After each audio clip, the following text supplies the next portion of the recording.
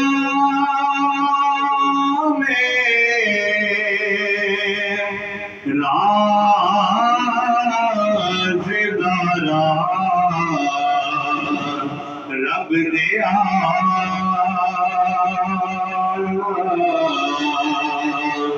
السلام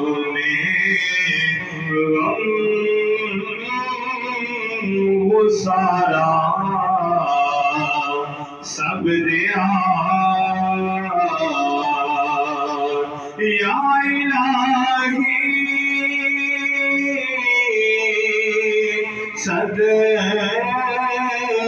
صدقائے ذکر رسول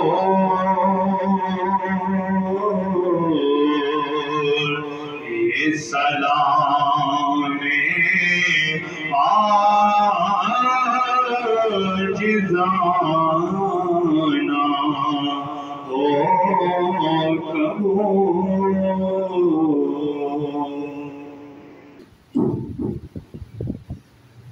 اللهم صل على محمد صلى الله عليه وسلم يا ربي يا ارحم الراحمين اللهم اغفر لي وارحمني اے مالک المولا ہم گنہگار ہیں سیرکار ہیں یا رب ذوالجلال تیری رحمت اور تیری توفیق سے یا مالک المولا نفل رحمت ہم نے تو نے ہمیں ادا کرنے کی اور اس میں نماز و جماعت ادا کرنے کی توفیق عطا فرمائی ہے اے مالک المولا اسی طریقے سے ہم سب کو 5 وقت کا نمازی بنا دے یا اللہ وقت پر نماز ادا کرنے کی توفیق عطا فرما دے یا مالک المولا نماز ادا کرنے کے درمیان جتنی بھی رکاوٹیں ہو فرما دے یا مالک المولا قرآن مجید سلطان حمید کو صحیح طریقے سے اس کو سیکھ کر اس پر عمل کرنے والا بنا دے یا اللہ حضور نبی کریم صلی اللہ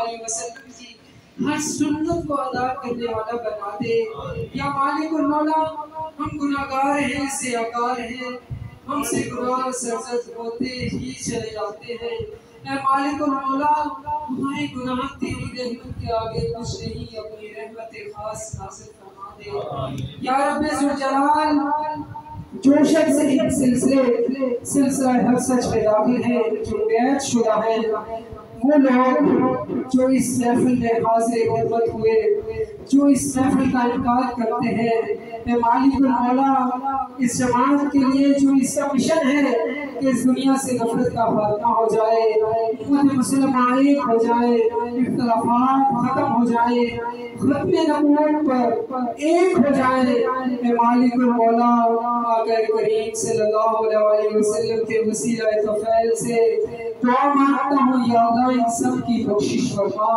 ان سب پر اپنی رحمت نازل فرما ان کی ہر بیماری ہر مصیبت ہر پریشانی ہر تکلیف کو دور فرما دے ان کو صحت تندرستی عطا فرما شفائی کاملہ عطا فرما دنیا کی منزل کو آسان فرما قبر کی منزل کو بھی آسان فرمانا موت کے وقت بھی کلمہ شہادت نصیب فرمانا جنت الفردوس میں مالک مولا سب امت مسلمہ کا داخلہ فرمانا کوئی سراج سے بجلی کی طرح گزار دینا کہ مالک مولا دونوں جہانوں میں کامیابی اور کامرانی عطا فرما یا اللہ ہمارے دل میں ہمارے جسم و جان میں آقا کریم کی محبت پیدا فرما دے حضور کا عشق پیدا فرما دے حضور کی ہر ادا پیدا فرما دے مالک مولا ہماری ایسی سوچ فرما فرماتے کہ ہم ہر عمل کرنے سے پہلے ہماری یہ سوچ بچائے اس میں تیرا حکم کیا ہے اور اسے آقا کریم کا طریقہ کیا تھا،